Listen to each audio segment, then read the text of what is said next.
Hello, everyone. I thank everybody in the organization for inviting me. And yes, I'll be sharing my experience in covering COVID-19. And you probably know the Washington Post piece, which was published in September, but I'll be talking mostly about the original piece, which led to this Washington Post collaboration, which was made in Brazil, I think in May or June, I'm not sure right now. And it's basically the same piece developed by the same people, which we exported to other places in the world. As you may know, Brazil, since April in the last year and up until now, is in a very bad position regarding COVID-19 deaths. And if you are in Brazil, you would have like a very eerie feeling that even though we have like this starking figures of 3,000 deaths a day, it feels like nobody cares anymore about what's going. There are virtually no social distancing official measures implemented by the government, and people are just going on with their daily lives as if nothing was happening. And this feeling was very unnerving for me as a journalist. And our goal with this project was mostly to break this numbness and break this feeling of apathy and make people understand better the scale of the crisis we are seeing. And basically, I started thinking first, not only me, but all the people involved in this project was like a huge collaboration. I'll go into that later. But why were people not caring that much about the pandemic? I mean, we as journalists, we were covering that every single day. If you sit down on your couch to watch the evening news in Brazil, like the major news show, every day you would see charts like this that show the moving average of deaths in the country. You would see the estimate of the transmission rates, the famous R0. You would see even these maps here that show which states are in a bad, better or worse shape. But even though we are doing all of that and we were reporting on numbers every single day, it felt that this was not enough. And there's a concept which is very useful by the researcher and database expert Stephen Field, that is quantitative numbing. This is the idea that when we repeat numbers on, and when they are ever increasing, people lose the sense of scale and lose the ability to connect these numbers to a real event on the world. It leads to a disconnection between what you are reporting, which are only numbers, and what's happening on the ground. And I kind of noticed that one day when I was at my parents' house and they are waiting for the daily news shows to start to catch on the COVID death numbers, just like they were waiting to watch the rain forecast. And this is kind of weird, right? I'll be fair, these maps were not shown side by side. This is an older, this was made in 2019, so it's not like they were putting like rain forecasts and COVID-19 deaths side by side, just as I did now. But you can see that it has like the same visual language and the same visual encoding. So it's not very surprising that these numbers were getting incorporated into the daily routine and losing their weight. So what could we as journalists do to overcome this issue? We used data, and this interactive project will show you how it was made step by step to add context into that.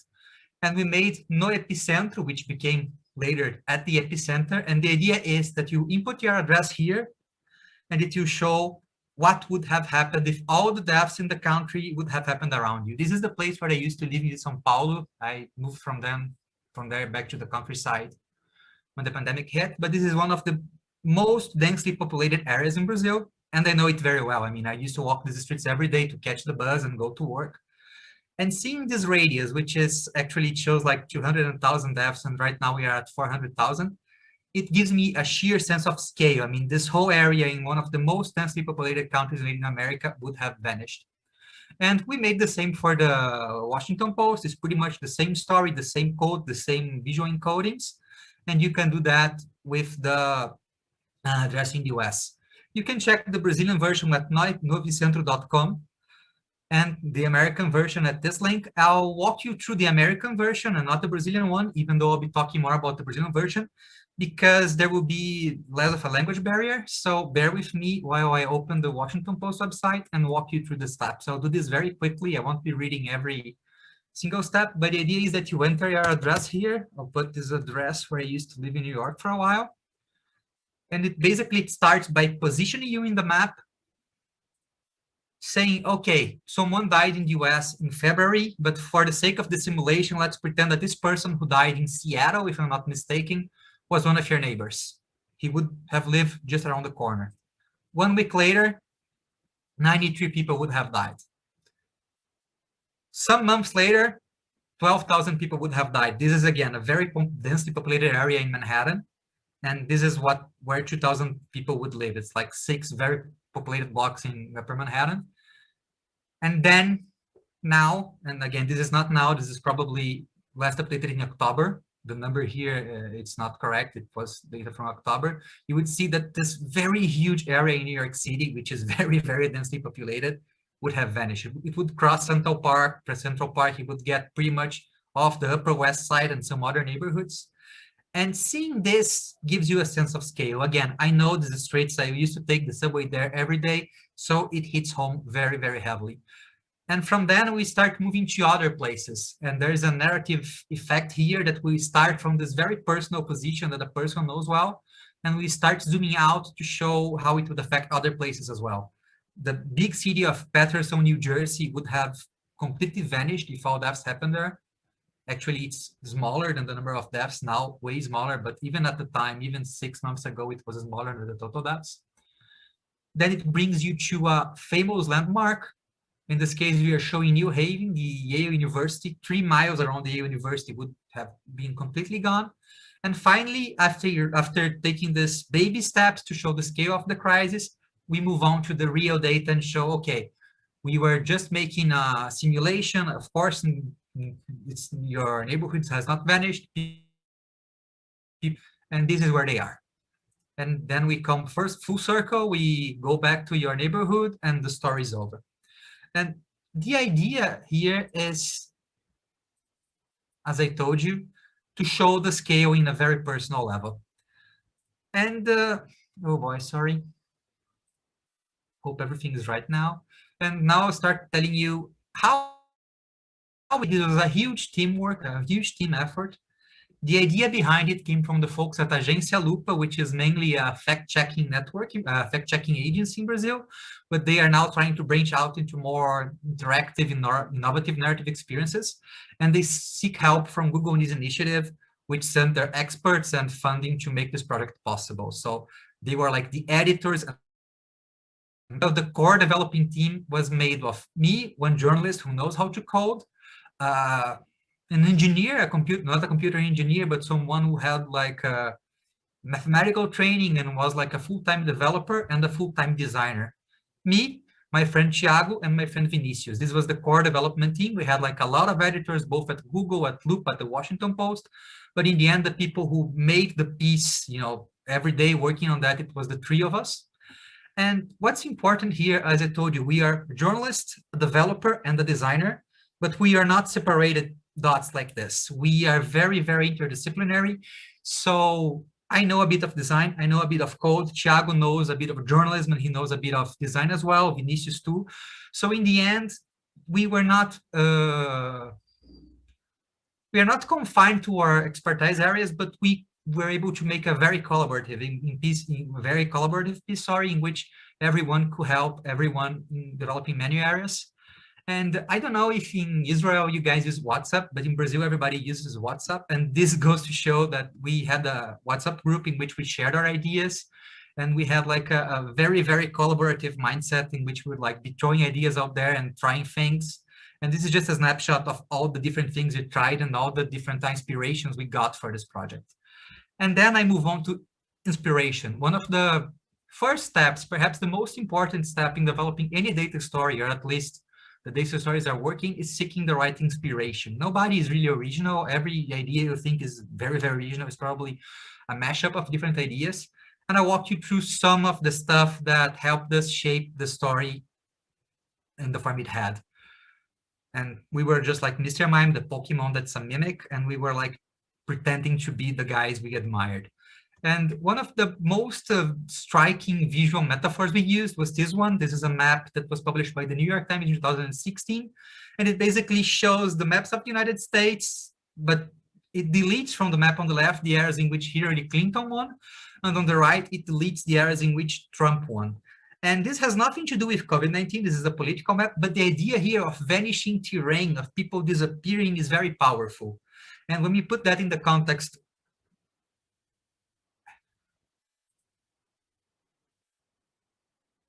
okay, but you can hear me, right? Or The presentation is going okay? Okay, just a second. I can't find the button to do that. I have to stop share, then I go into the video. All right. Okay. I think Zoom crashed. Are you able to hear me? Okay, but I have an error message. Zoom just crashed. I'll have to enter again. I'm sorry for that. It crashed.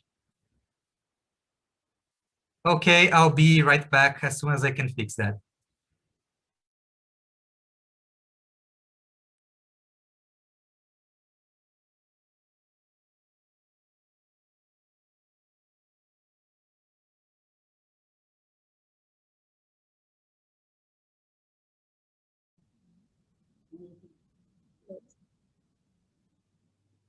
Hi, everyone. We're just experiencing a few technical problems. Until then, you'll have a great picture of Rodrigo and his title until we're able to bring him back. So just hold on a little bit. I think I'm back. Hello, guys. Is everything working?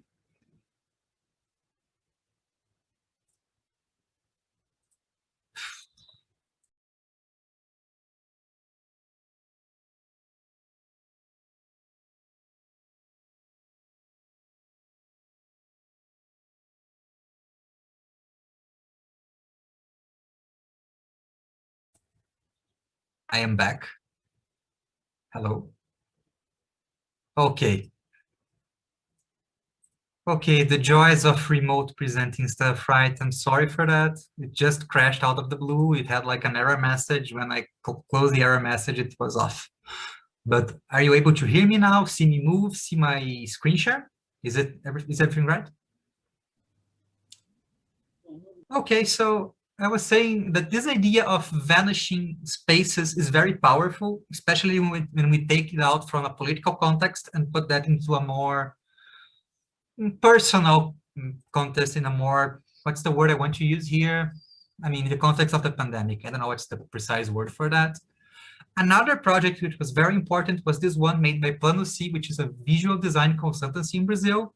And in this map, you see the density in terrain in Brazil. The orange areas are places where nobody lives. And the lighter areas, the white areas, are places where someone lives. And you can see that Brazil has very dense areas and then swaths of land where no one lives. But again, we have this idea of emptiness, of using a map to show emptiness and create the sense of unease, maybe. And finally, this is a racial dot map, which was made with data from the US Census in 2010 by researchers at Virginia University. And what's powerful here is this idea that every person in the country is represented by a dot. I mean, here in this map, every color represents a person of a given race. But in the end, every person in the country is represented as a dot, which was something we also tried to use in our project to give this idea that, okay, these are not just numbers, these are real people. You see one dot, you're seeing one person, which is also a powerful metaphor. And we sort of meshed all these ideas together and started brainstorming before we found our final project. This is some, how many? 12 ideas, I guess, which we try to implement. Not try to implement, but we consider implementing. And in the end, we did the first idea already, but we consider doing crazy stuff. Like the third example you see here is basically what if all people were buried together, which area would this fictitious cemetery take? We also thought of doing something with virtual reality, or maybe showing like buildings highlighted by the amount of people that live there. But in the end, after trying a lot of ideas, we stuck with the first. But the point here is that good ideas don't come automatically. You have to work and try a lot of stuff until you find what works best. In this case, this was our first try, but this idea of trying a lot of stuff before reaching a decision was very important to us. Then we can move on to technology, which is what nerds like me like to talk about. This project was made possible with a lot of code. Basically, the technologies we used were the Python programming language, packages like pandas and geopandas. Will not be name throwing here because I don't think that's the goal. The technology behind the map is Mapbox, which is very, very powerful to make interactive maps that are updating live. I also need to give a shout out to them because this is there's a lot of processing involved, and this project would cost a lot more if they didn't put us in their support to journalism and NGOs organization. We didn't have to pay a single penny for their services, so they are pretty cool guys. And in the back end, we use like the standard web technologies, HTML, JS, and CSS to make everything work well. And it was very processing heavy, and we were using a very old notebook computer. Notebook is the word for laptop computer in Portuguese, sorry. We were using this laptop from Thiago, and it was not very good, and it was making like a lot of weird noises, so we had to improvise this cooler here with Lego, so the computer didn't explode in the end. But I think the coolest part of this project, it's all open source. All technologies used are open source, and you can find the code in this GitHub page. It's github.com/noepicentro. For those of you who don't code, this means that you can just hire some developers and ask them to do the same project in your country, as we did in the United States. You can do that for Israel, you can do that for Argentina, you can do that for every country in the world that has census data, which I'll talk about later, and COVID-19 death counts, which pretty much every country in the world has, I guess. And data here is very important, and we wanted to be as granular as possible. We relied on the work in the Brazilian version of Brasil.io, which is an NGO, a volunteer organization, which is led by a friend of mine, a computer programmer called Álvaro Justen.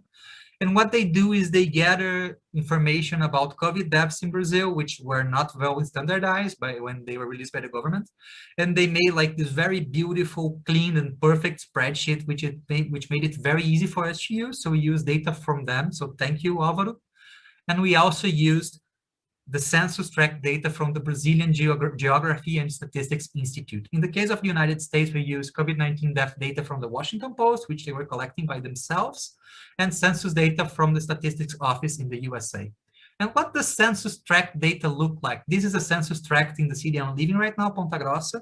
And every one of these polygons, which are smaller when you have a city, when it's more dense, more people live there, and larger in rural areas, represents a census tract. And we know a lot about the population who live in each one of these tracts. We know how many people of each race live there, how many people of each income bracket live there.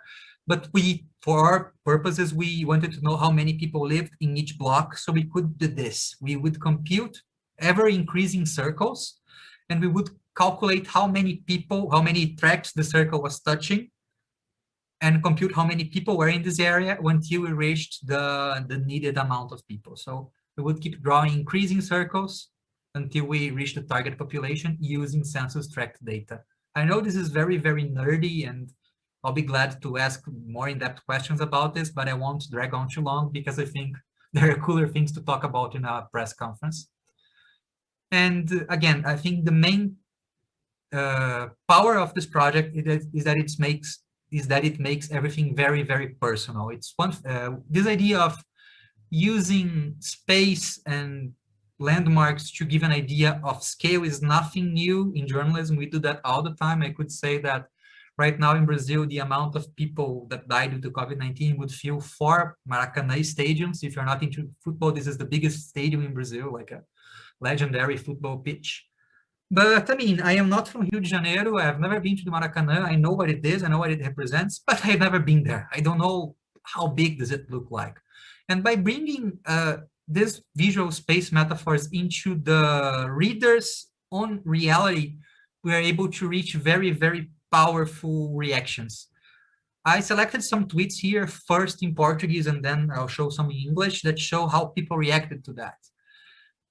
And this one in the right here, it starts with a curse word like, holy shit, this visualization is incredibly sad. It shows what would have happened if all the deaths happened around my house and the radius would be 15 kilometers. People were very impacted by this, and hopefully you'll be able to understand the language better now in English. We also had the same reaction when we made the American version. And this idea of bringing people into the epicenter and showing familiar references makes the story all more powerful. And this is an idea that a researcher that I like a lot called Nikki Usher explored in her book called Interactive Journalism. And she says that one of the main powers in data journalism is that it's able to bring the far view, you know, the big patterns, the big movements, you know, the overall death counts, what's happening in the country. But we can also go granular and show how this big picture would affect readers in a more local, personal, immediate level. And this was very, very powerful. If you want to know more about the nerdy steps of the project, we wrote a text in Portuguese which the JIGN translated into English, which shows in like more detailed steps how the computations were made and how we ended up with this idea. And the idea behind this whole project is that we don't end up looking like this, like with a mask hiding our eyes. The reality in Brazil is very grim. It's still very grim. And hopefully with this project, we can help people understand that. Thank you. If you want to reach out, I am available to talk about everything or anything.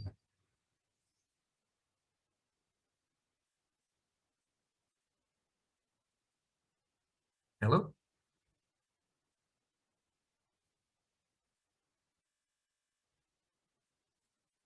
Can you? Thank you very much, Rodrigo, for that really fascinating presentation. So we do have a couple of questions actually for you. First of all, you began your explanation of the initial project by saying that one of the reasons that you wanted to move forward with it was because you had seen some, I guess, a kind of apathy from the public about the situation itself. And one could go so far as to even say you created a kind of amusement park for the audience in order to really become captivated. What does this say about the state of audience these days, in that you have to go to such far lengths in order to interest them in current global affairs? Yes, I mean, I have maybe a kind of controversial opinion on this, but I think most news are actually boring. I mean, I read news all the time and I am like a news nerd because I work with that, but it's not a pleasurable experience. Not that seeing COVID deaths in a radio is something pleasurable, but it catches your eye, it takes your attention. And I mean, we are not competing only with other newspapers and other journalists right now. I mean, I have my cell phone here. I could be watching Netflix or watching a YouTube video and doing anything else that's more entertaining. And I mean, it's way more likely that I would do that than read a very long text. So I really think that in the state of the, so to say, attention economy, we need to go to longer steps to captivate people, because we are competing with a lot of different stimuli, and the news shouldn't be boring. It shouldn't be a chore. It should be something that's, if not enjoyable, it should be something that entertains a little. And I think the challenge is to balance this idea of making an amusement park with the goal and need to inform thoroughly. So I think we need to find a balance between making cool stuff and stuff that also informs very well and very in depth. And it's not very easy to do that in many subjects. No, not at all. So we're actually still in the midst of a pandemic in many parts of the world. Could you maybe share with us how the media in Brazil dealt with reporting about events in a country widely known for its high death rates? I think the hardest part for us in the media right now is that, as you may know, the Brazilian government is not very fond of the critical press, and we suffer with a lot of attacks and dissemination of fake news, and even with the reluctance of the government to provide basic information for the people. So some people say, and I agree with that to some extent, that the media was forced to take on the role of the health minister in many ways, like providing basic information, providing basic data, providing basic health guidance. And I think we had to step in we had to do more than we were used to, because the established powers were not doing what they were meant to. So we were not only informing and trying to make amusement parks, as I was able to do, but we were also burdened with fighting misinformation, fighting attacks against the press, and also playing a role which ideally shouldn't be ours, shouldn't be from the responsible governmental agencies. I don't know if that answers your question. Absolutely. Both of the projects that you discussed actually in your presentation dealt specifically with COVID-19. What other work are you doing in applying the same kinds of tools? What other subjects are you dealing with? Okay, I'm working in 2 projects right now. I don't think I can open them because they're still in early development. But I like this idea of connecting code and design and computation to tell powerful stories. I can share one that I recently did with the DW, Deutsche Welle, the German public broadcaster, in which we analyzed the results of Google image search to show, using algorithms and data and all kind of nerdy stuff, that there was a very present and unnerving bias when you search for women of different nationalities on Google. Basically, if you search for women of developing nations, would see very sexualized pictures, and if you search for German women or American women, you would see pictures of leaders and politicians and athletes. And I think this is an example of what I'm trying to do with my work, is using the data and code and computer science tools to illuminate a world which is increasingly being mediated and affected by algorithms and by quantitative phenomena. Okay, what problems along the way have you encountered when doing your work? I mean, it's very difficult to get your head around these things when you don't come from the field of data and analytics. So maybe you could enlighten us. What were the stumbling blocks? Okay, I think we didn't have very, I mean, it was difficult to make it. It's a sophisticated piece of journalism, but we were able to do that because other people were dealing with the source problems. For instance, Brazil still has a public data problem regarding COVID-19. I mean, if you are from a more developed country, there are chances that your government is publishing like very nice data sets which are reliable about the state of COVID-19 in Brazil. But as I told you, we didn't have that for a long time. So we had to, researchers, journalists, and developers had to come together and again, play the role of government and standardize data for other people to use. So one of the main challenges, not for this project, but for covering COVID-19 was one, finding reliable data. And the second, I would say that fighting disinformation, again, was very, very hard. If you live in Brazil, you know that we have to debunk a weird hoax every day. So this also takes time off of other things we could be doing. We could be investigating more, doing more data-driven pieces.